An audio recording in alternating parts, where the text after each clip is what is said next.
Hola, ¿qué tal? Muy buenas noches. Mi nombre es Jaime Chincha y en el Perú de hoy nada está dicho. La noticia hoy ocurrió en el Congreso de la República, donde el Pleno ha aprobado el dictamen por insistencia que permite retirar hasta 17.600 soles, 4 unidades impositivas tributarias por cada afiliado.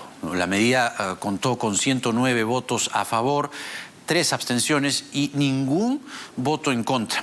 Hay que recordar que el dictamen fue observado por el Poder Ejecutivo, pues considera que tiene visos de inconstitucionalidad, porque la explicación es que los fondos de pensiones, ya sean públicos o privados, son intangibles. Pero al mismo tiempo los fondos privados tienen o surgen o están guardados en cuentas individuales. Pero durante el debate, por ejemplo, el congresista César González no descartó presentar una moción de censura contra el presidente Sagasti y la mesa directiva, y además señala que prepara denuncias contra o por crímenes de lesa humanidad. Quien fue más allá, como es habitual en ella, fue la congresista Cecilia García, quien, así sin más, dijo que si la ley de retiro de AFP es llevada al Tribunal Constitucional, como ya lo ha anticipado en este programa el ministro de Economía, Waldo Mendoza, vacarán al presidente Francisco Sagasti. Tal parece que la democracia, al menos con estas palabras, estaría contra las cuerdas, ¿no? O que la institucionalidad puede ser una chaveta. Lo cierto es que así se aprobó este dictamen, ¿no? Entonces, según dicen, para principios de junio o los primeros días de junio ya los afiliados podrían disponer de sus fondos. En cuanto a la campaña, la señora Keiko Fujimori sostuvo que están evaluando firmar una hoja de ruta en el contexto de la segunda vuelta electoral a partir del compromiso que firmó el señor Pedro Castillo, que tenemos aquí con nosotros. La señora Fujimori haría lo mismo. Hay que ver también en qué términos se da y si quienes respaldan la candidatura de Fuerza Popular también se suman de alguna u otra manera, como pasó con Pedro Castillo. Hablando del candidato de Perú Libre, él ha dicho, y cito, no voy a exponer a mi equipo técnico para que lo terruqueen. Vamos, que si él dice que lo terruquean a cada momento, no cuesta nada presentar a su equipo. Esto además ocurre tras el respaldo de Juntos por el Perú y precisamente a Perú Libre. Habló también el señor Castillo del enfoque de género y dijo, en políticas educativas, ¿verdad? Y dijo que no es una prioridad, en todo caso que se vea en una asamblea constituyente. Hoy tenemos un programa, como siempre, muy especial. Comenzamos con Ditel Columbus de Fuerza Popular, luego viene Gino Costa del Partido Morado, el constitucionalista Luciano López y el médico Juan Villena. No se pierdan el programa de hoy, tenemos de todo.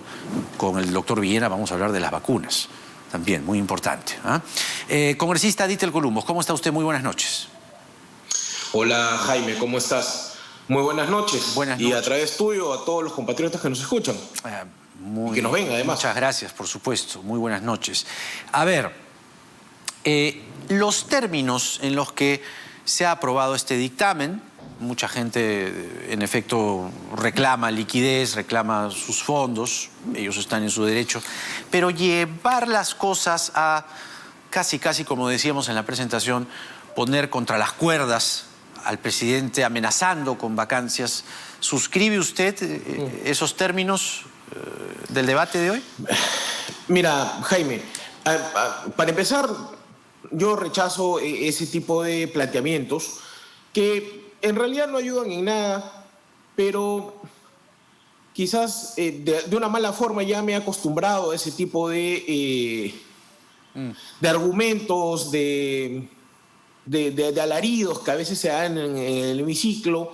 Creo yo que es propio de, no sé, la crispación o también de la tensión que ha generado la pandemia y por ahí que ha exacerbado algunos tipos de situaciones anómalas en algunos de mis colegas, ¿no? Pero lo cierto, Jaime, es de que condenando ese tipo de argumentos que en realidad no tenían que ver con el debate, yo sí discrepo de los argumentos que dio el ministro de Economía, acá contigo, en tu programa, donde hablaba que el tema de la AFP era inconstitucional. Porque si es así, el señor ministro de Economía debería presentar su renuncia porque el jefe de Estado, quien lo designó, Francisco Sagasti, el año pasado, en noviembre, votó por una ley igualita a la que hemos votado ahora. Entonces, inconstitucional ahora, constitucional cuando Sagasti, que era congresista, votó, un poco raro. Y cuando habla de la posición del gobierno, yo debo asumir que es la posición de él nada más, porque también debo recordarle al ministro de Economía que el asesor jurídico del gobierno, que es el doctor Eduardo Vega, el ministro de Justicia, cuando fuera defensor del pueblo, recordarás, sí, y se aprobó la ley del 95.5% de disposición de la AFP, Eduardo Vega salió a declarar como defensor del pueblo, defensor de los derechos de la ciudadanía, que la norma aprobada por el Congreso en el 2016, allá hace 4 años, poco más, no era inconstitucional. Entonces, la posición del doctor Vega, asesor jurídico del gobierno, la posición del propio jefe de Estado, difieren de lo que declara el ministro de Economía. Para entender Pero entonces además, la argumentación, si el señor Sagasti es coherente con sus actos como congresista, debiera serlo también tan o más coherente como presidente de la República y no presentar una demanda de inconstitucionalidad. El problema es que vienen pues estos alaridos, estas declaraciones que no vienen al caso, ¿verdad? Entonces como que empaña lo que bien podría ser una reflexión de coherencia, que es lo que justamente usted está señalando. Totalmente de acuerdo contigo, Jaime, totalmente de acuerdo. Yo creo que ha habido una especie de ruptura en el diálogo entre el Ejecutivo y el Congreso, y en realidad gran parte de la responsabilidad de esto la tiene el ministro de Economía y Finanzas, porque en lugar de tender un puente, lo único que hace es espetar calificativos contra el Parlamento como institución, que además, dicho sea de paso, Jaime, quería resaltarle una cosa adicional al señor ministro de Economía, con todo respeto. Él ha señalado en tu programa que disponer de los fondos de pensiones privados sería inconstitucional porque vulnera el principio de intangibilidad de los fondos. Ya, una pregunta. Tú, Jaime, de todas maneras lo has leído la propuesta que ha hecho el Ejecutivo. Sí. La observación que va de la mano con una propuesta de alternativa legislativa. Sí. Y en esa propuesta también se propone disponer de los fondos privados de las AFP. La pregunta sería, entonces, ¿dónde está la inconstitucionalidad? Si el propio ministro de Economía está planteando disposición de fondos de AFP, ¿cuál es lo inconstitucional? ¿La cantidad? O sea, esa es la preocupación del ministro, entonces. Según lo que tengo aquí en mis apuntes, la alternativa del gobierno contemplaba el mismo retiro, la misma cantidad de UITs, 4 UITs, pero solo para quienes no hubiesen aportado durante los últimos 3 meses, o sea, los que están sin chamba, que sería una excepción, Jaime, digamos, ¿no? Es lo que dice el dictamen del gobierno. Ok, pero vamos al punto, Jaime. Si la norma es inconstitucional, da lo mismo si es con un público acotado o con un público abierto. Entonces, el argumento del ministro de Economía y Finanzas, lamentablemente para él, ¿no? Carece de un sustento constitucional por un lado y lógico por el otro. Pero además, Jaime, un tema que no me dio la oportunidad de poder sustentarlo en el Pleno porque lamentablemente el tiempo es tirano en las intervenciones en el hemiciclo. El Tribunal Constitucional, Jaime, también ha desarrollado algo que se llama el test de proporcionalidad. ¿Y qué quiere decir esto? Que tienes que ponderar a veces qué derecho fundamental se privilegia frente a otro. El ministro de Economía y Finanzas quiere privilegiar el derecho a las pensiones a futuro. Nosotros queremos privilegiar el derecho de preservar la vida y la salud de la gente hoy. Y la verdad que resulta un poco complejo decirle a la ciudadanía: queremos que tengas una pensión, cuando lamentablemente están muriendo ellos o sus familias hoy por diversas razones, entre ellas carencia de fondos. Entonces, pese a que trabajan, ninguno de los argumentos... Digamos, mi pregunta puede sonar muy impopular, pero lo que trato es de cubrir todo el espectro de esta aprobación. Es decir, podría sonar sensato, me van a disculpar los que tienen sus fondos allí y están esperando, sí, ¿cómo no? ¿no?, entrar a la página web, pero digamos, la alternativa de que sea solo para los desempleados, teniendo en cuenta que Lo que decía el ministro Mendoza es que hay bonos del gobierno que de alguna forma tienen el respaldo de las inversiones de los fondos de las AFPs. Y valgan verdades, las AFPs a este paso están, no sé si usted coincidirá conmigo, pero heridas de muerte. Mira, ese tema también lo podemos discutir, Jaime, pero en el punto que tú acabas de señalar, que me parece importantísimo, es, ¿hay gente que tiene trabajo? Ciertamente. Y Jaime, tú lo tienes que haber visto mucho más que yo y poder haber accedido con mayor facilidad que cualquiera a esta información.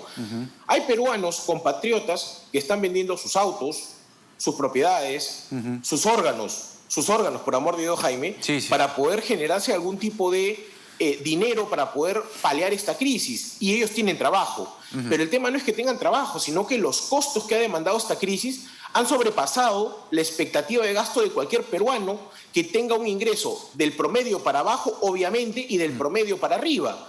Entonces, los argumentos, y esto sí le pido disculpas a tu público, Jaime, si es que puedo herir a una susceptibilidad, pero los argumentos carentes de empatía por parte del ministro de Economía y Finanzas, ¿no? La verdad, nos han caído bomba en el hemiciclo. Ya es como cuarta vez que menciona al ministro. ¿Qué debería pasar con el ministro a estas alturas? Es decir, percibo que usted lo tiene como en la mira. No sé si una interpelación, no sé si informe a una comisión, alguna acción legislativa referida al ministro, o es simple crítica.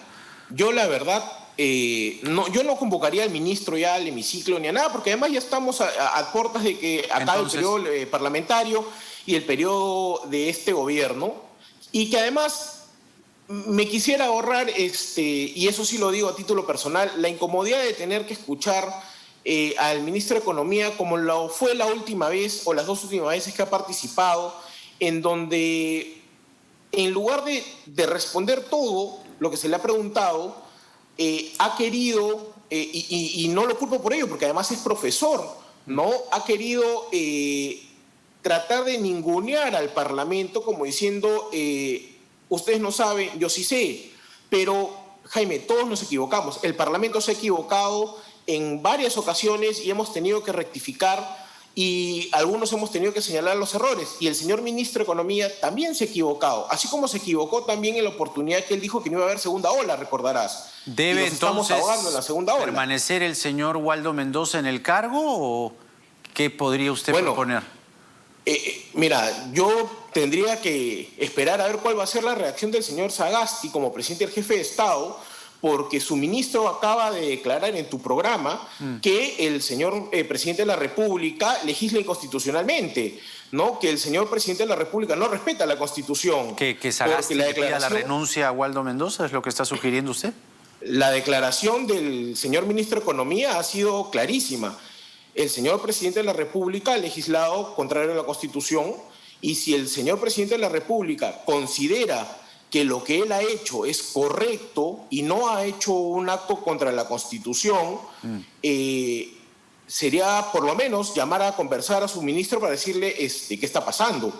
Salvo que el jefe de Estado sea como esa frase que dicen, una cosa es con guitarra y otra con cajón, ¿no? Lo cual creo que lo dejaría mal parado también al señor presidente. La permanencia o la posición del señor Mendoza en este momento deja también en una posición descolocada al presidente, es lo que usted está diciendo. Obviamente, Jaime, pero además de eso tenemos que puntualizar algo. El Ministerio de Economía y Finanzas nunca se ha caracterizado por ser, digamos, el simpático del grupo, pero yo creo que con el señor Mendoza ya no está siendo no solamente el simpático, sino está siendo el apático, porque las respuestas que da, los informes que se emiten y las posiciones que adopta el Ministerio de Economía y Finanzas son absolutamente carentes de empatía con la problemática que está ahogando al país en esta crisis. Y yo entiendo, tiene que haber un tema de respeto a la estabilidad macroeconómica, pero además de eso, también hay problemas a nivel micro que se tienen que atender y son responsabilidad de él y de otros miembros del gabinete, también dicho sea de paso. Ahora, el otro tema nació en la Comisión de Justicia, que acordó en la víspera solicitar al Consejo Directivo que incluya en la agenda del Pleno el pedido de la congresista Marta Chávez para crear una comisión investigadora del acuerdo de colaboración eficaz que el Ministerio Público firmó con la constructora Odebrecht. Esto podría, a su juicio, entenderse como un indirecto favorecimiento a la señora Keiko Fujimori desde el poder político al estar ella acusada por el Ministerio Público en virtud al acuerdo de colaboración eficaz? Jaime, acá tenemos que ser claros y tajantes con el tema. Eso es una propuesta de Marta Chávez, a quien yo aprecio a nivel personal, pero Marta no es parte de la bancada. Marta renunció además al partido y la bancada de ninguna manera, si es que llegase esa propuesta al Pleno del Congreso, la va a apoyar. Porque además debemos recordar un tema. El acuerdo ha sido homologado por una sentencia judicial y la Constitución nos obliga a nosotros como autoridades políticas, entre otras, a respetar la ley y los mandatos judiciales. ¿Qué cosa investigaríamos? La verdad, no he tenido realmente la oportunidad de leer la sentencia, la moción que se ha pedido, pero además de eso, Jaime, estamos ya entrando a quincena de mayo. El Consejo Directivo, la verdad que no veo que se convoquen con prontitud, ¿no? Y teniendo en cuenta que nuestra legislatura acá en quincena de julio, la verdad creo que va a ser un tema de sustracción de la materia, básicamente. Pero si se llegara a ver, yo adelanto que la bancada no va a apoyar esa moción de ninguna manera. De acuerdo, no va a apoyar entonces esta moción de la señora Marta Chávez. Ahora, hablando un poco de la campaña en la medida en que usted es congresista de Fuerza Popular, además integra Fuerza Popular, ¿qué sabe de esta hoja de ruta que está evaluando firmar la señora Fujimori, así como el compromiso de Pedro Castillo, un compromiso con el pueblo peruano, 10 puntos, tras el anuncio de respaldo de Verónica Mendoza? ¿En qué términos debería versar esa hoja de ruta de la señora Keiko Fujimori para usted? Jaime, sí, vi que al comienzo del programa hiciste mención a la hoja de ruta del señor Castillo. Vi que también cuando cogiste el papel donde estaba la hoja de ruta se dobló, ¿no? El tema es la gravedad, de que el anuncio... es la ley de la gravedad que se cae. Entonces, sí, bueno, no, eso porque quizás no tiene soporte, ¿no? Pero bueno, yo creo que ese anuncio le corresponde a nuestra candidata presidencial, que además presidenta de nuestro partido. Yo creo que en su momento Keiko va a ser la que anuncie los puntos sobre los cuales van a versar, entre otras cosas, los primeros 100 días de gobierno que de darse la votación necesaria por parte del pueblo peruano, se ejecutarán y en su momento terminará de seguir presentando al equipo que la está acompañando, ¿no?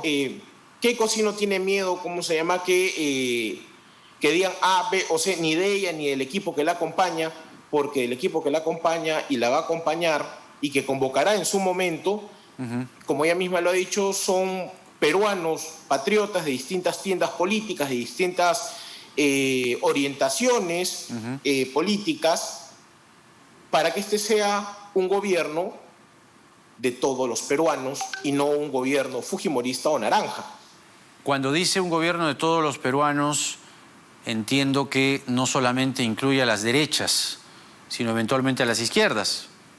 ¿Quiénes de las izquierdas, Jaime, deberían integrar un eventual gobierno de la señora Fujimori? Porque si es de todos los peruanos, están derechas, centros, izquierdas, ¿no?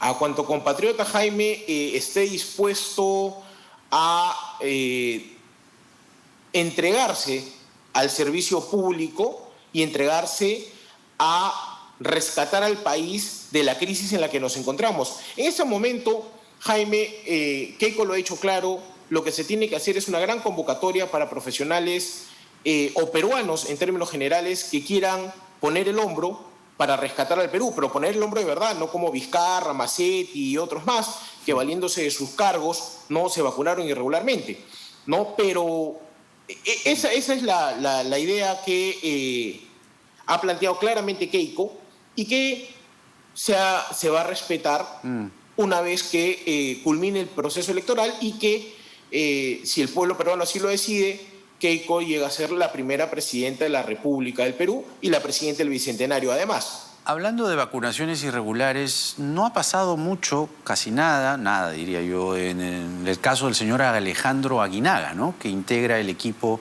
de Fuerza Popular y además es virtual congresista. ¿Con él debería pasar algo? Porque también estuvo, digamos, dentro del Vacunagate. Ah, sí, claro, pero mira, no es que no ha pasado nada. El partido ha tomado una acción política, se le ha sancionado, como se comunicó en su oportunidad públicamente, creo que Lucho Galarreta fue quien lo comunicó además, pero habrá que hacer una pequeña, gran distinción, ¿no? Sin criticar, porque yo también he criticado el hecho de la vacunación de la esposa de Alejandro, ¿no? Está que Aguinaga no era funcionario público, no ostentaba una condición de poder que le permitiese beneficiarse con ese cargo, ni tampoco fue el que de alguna manera soliviantó pero se salteó la cola, o incentivó la licencia express de Sinopharm. Pero se salteó la cola. Participó, digamos, en el Vacunagate. Hay un tema ético, moral, si quiere usted. Sí, ¿no? Sí, claro, Jaime. Frente a la población y los voluntarios, sobre todo. Pero una vez más, en los detalles. Ahí está el diablo. El doctor Aguinaga era consultor, del proceso. O sea, no era un tercero que ofreció, pues, no sé, ayudar a recaudar fondos o lo que sea. No, Alejandro era un consultor del proceso de investigación y así está registrado en la información que tiene el INS, la Universidad Cayetano Heredia, el Ministerio de Salud y lo que dijo el doctor Carbone. ¿Y qué debería pasar, para terminar, porque vamos con Gino Costa ya, qué debería pasar con el doctor Bustamante para usted? Ernesto Bustamante habló de la vacuna de Sinopharm, que era lo mismo que agua destilada, que incluso colocarse la vacuna era peor que tener COVID y que la eficacia o la efectividad no llegaba ni al 30%. Y lo que ha dicho la OMS es que a partir del 70% es lo que se puede considerar como eficacia de Sinopharm. Así nomás, según el director de la Científica del Sur en rama de medicina, 2 millones de personas no se han vacunado por el pavor que despertó esa declaración. Y en Fuerza Popular no se ha escuchado mucho sobre lo que ha dicho la OMS y lo que dijo previamente el doctor Bustamante. ¿Qué dice usted? A ver, yo te voy a centrar el tema de esta manera, Jaime. ¿Qué cosa va a pasar con el doctor Bustamante? El doctor Bustamante va a ser un congresista, va a ejercer las funciones de congresista porque así lo ha decidido el pueblo. En cuanto a las declaraciones de contenido médico o de corte científico relacionado a las vacunas, yo no me voy a referir porque yo no soy especialista en el tema, mal haría. No, pero es fácil. Él dijo 30%, dijo que era agua destilada y que ponérsela, la de Sinopharm, era peor que tener COVID.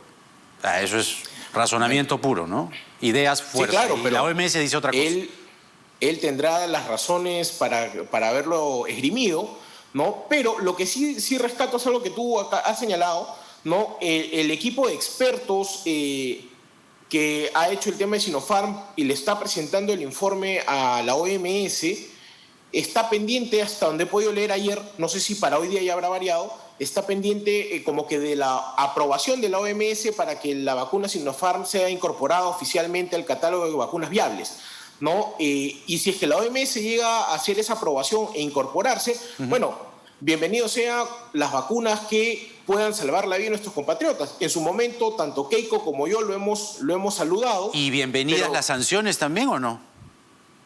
Si es que corresponde una sanción, se tendrá que ver, ¿no? Pero es un tema, vuelvo a repetir, de corte científico en el que yo no estoy en las condiciones de poder decirte si era sí o no. Lo que sí me queda claro es de que habían dos vacunas, ¿no? Dos vacunas de Sinopharm, la de Wuhan y la de Beijing, La de Wuhan, creo que quedó claro que la de Wuhan de Sinopharm no servía. La de Beijing tenía un rango mayor, pero hasta ahí nada más llego yo. Y si es que hay alguna otra cosa que el doctor Bustamante tenga que aclarar, yo creo que él encantado de venir a tu programa, Jaime, y poder conversar contigo y aclarar cualquier duda que tenga, o que tengas tú o el público que nos ve. Mucho, se lo aseguro. Como le decía, hay 2 millones de personas que no quisieron vacunarse porque escucharon esa declaración. Pero en fin, gracias, Bueno, pero Jaime, Dittel. también hay millones de compatriotas compatriotas que quieren vacunarse y que no tienen cómo, pues, ¿no? Sí, ¿y qué le parece lo de las 12 millones de dosis de Pfizer? Me alegra, la verdad que sí, me alegra. Espero que lleguen pronto y que podamos tener a los 25 millones de compatriotas que se tiene pronosticado vacunados. Ojalá. Todo lo que sea en beneficio para nuestros compatriotas, Jaime, hay que aplaudirlo. Muy bien. Dittel Columbus, congresista de Fuerza Popular. Muchas gracias, Dittel. Que tenga muy buenas noches. Jaime, un abrazo. Hasta la próxima. Muy bien, de Dittel Columbus pasamos